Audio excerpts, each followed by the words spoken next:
Les grandes gueules.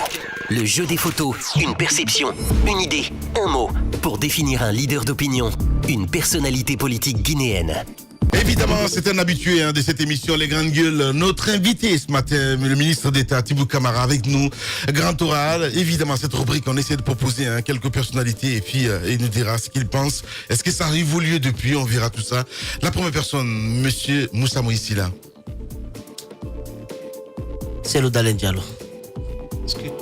Je pense que c'est un leader politique qui a fait la preuve de son engagement dans l'opposition et qui incarne aujourd'hui la principale force d'opposition. Oui. Et moi, mon sentiment personnel, malgré la crise politique aujourd'hui, et quoi qu'on puisse en penser, pour moi, c'est un homme de dialogue et chaque fois que ça a été nécessaire, il a fait le bon choix pour le pays, parfois même contre les intérêts de son camp politique. Bien.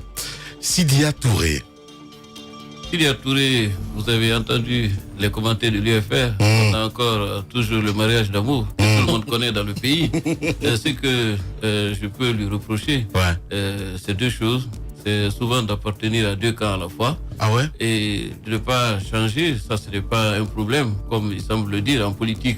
C'est moins la constance que la cohérence, comme je le dis toujours. Il faut être d'un seul camp à la fois et il faut éviter de changer souvent. Bien. Ali Ouba.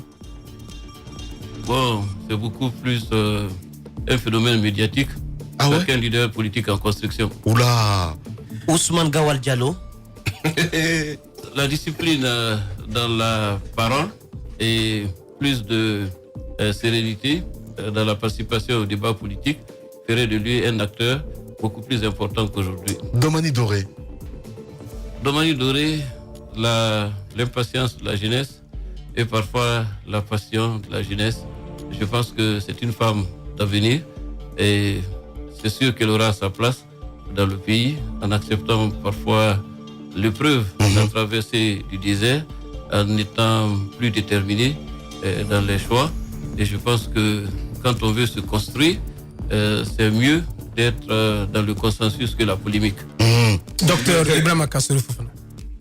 Ce que j'apprécie chez l'homme, c'est la sincérité. Ce qu'on lui reproche en politique, c'est la même chose.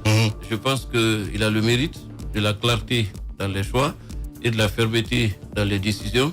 C'est un homme d'État dans ce sens, mais beaucoup aimeraient le voir plus politique dans la conciliation et dans le dialogue. Il a fait le choix, pour l'instant, d'être un homme d'État à cheval sur les principes. Et je pense, pour le leader politique aussi qu'il a été dans le passé, il arrivera à concilier l'impératif politique avec les principes et les valeurs d'État. Bien. Alors deux en même temps, Alusseini Makanera Kake et Jean-Marc Tiliano. Je pense que ce sont des acteurs politiques qui s'expriment souvent, comme chacun l'entend. Mais moi, personnellement, puisque je n'ai pas l'habitude ni la culture de la langue de bois, souvent, je l'ai entendu parler, mais moi, il y a quelque chose qui est important pour moi, c'est d'avoir des repères dans le passé et de ne pas rendre l'avenir impossible quand on est dans le débat. Ouais. Teliano.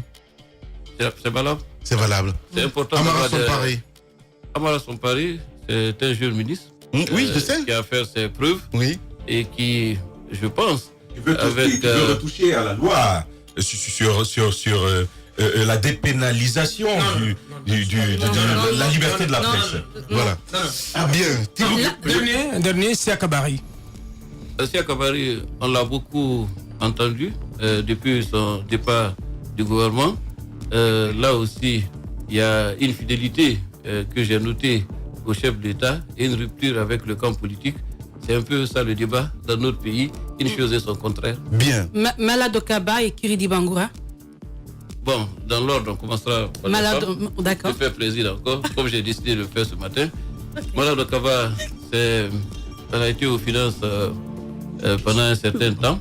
C'est vrai qu'elle n'a pas toujours été comprise. C'est un peu aussi le tribut et la rançon de l'action publique. Mais je pense qu'elle n'a pas démérité. Et sans doute, avec les finances, elle n'est pas à son dernier poste. Bien. Le ministre d'État, Tibou Camara. Kirdi Bangoura, c'est une intelligence politique et qui connaît bien l'administration guinéenne. Qui fait beaucoup d'acrobaties Dans quel sens? entre la primature et la présidence.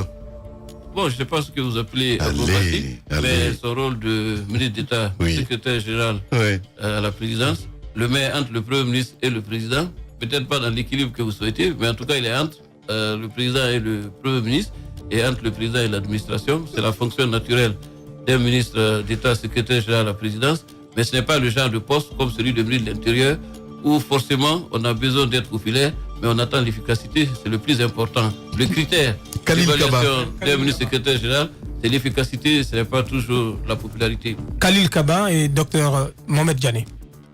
Dr Mohamed Diané, un homme qui, je peux même dire une force tranquille, très peu bavard, discret dans l'action et fidèle dans l'amitié et dans l'engagement politique, dans l'entourage aujourd'hui politique et administratif du président.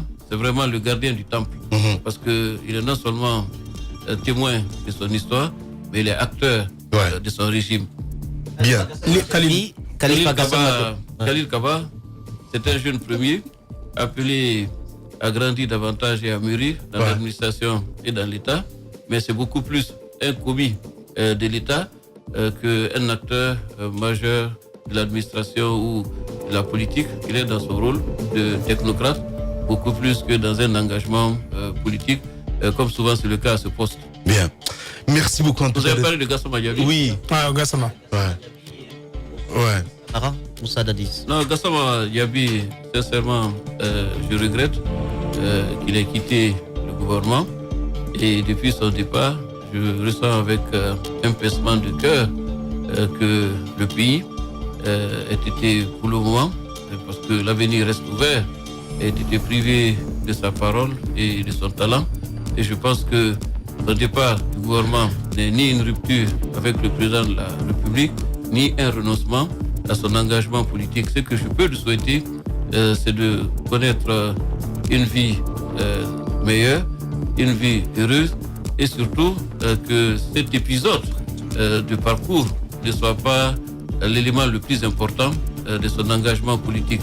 En tout cas, je lui renouvelle mon amitié et ma fraternité et toute mon estime pour sa participation remarquable au gouvernement, et je garde l'espoir qu'à nouveau son chemin va croiser celui de ceux avec lesquels il y a pour le moment une trêve dans la collaboration. C'est peut-être cette question bonus avant de vous laisser partir. Cette question, qui a gagné à Matoto, à votre avis, monsieur le ministre d'État? Non, je n'étais pas. Moi, je suis un homme. Vous avez suivi les événements. Ou la question, peut-être on va la reposer autrement, comment sortir du bourbier de Matoto? Moi, je pense que à Matoto, comme ailleurs, comme on l'a vu durant les élections locales, qui finalement auraient été très difficiles, parce que ça fait un certain temps quand même qu'on parle de ces élections. Moi, le souhait que j'ai beaucoup plus général, c'est qu'enfin on en sorte, parce que le pays a des échéances importantes, vous l'avez dit, en début de cette émission. Il y a les législatives, il y a l'élection présidentielle. On a perdu beaucoup de temps, beaucoup d'énergie sur ces élections. Je pense qu'il est temps de tourner la page pour passer à autre chose, que ce soit à Matoto ou ailleurs. Merci beaucoup en tout cas, monsieur le ministre, d'être passé sur les Grandes Gueules ce matin. Merci Lamine, et merci à vous tous. Et je vous renouvelle mes vœux de prospérité, de paix et de réussite pour l'année 2019. Et le pays est très fier de ce que vous accomplissez. Il n'y a que ceux qui marchent, qui ont de la poussière aux pieds. Continuez votre combat.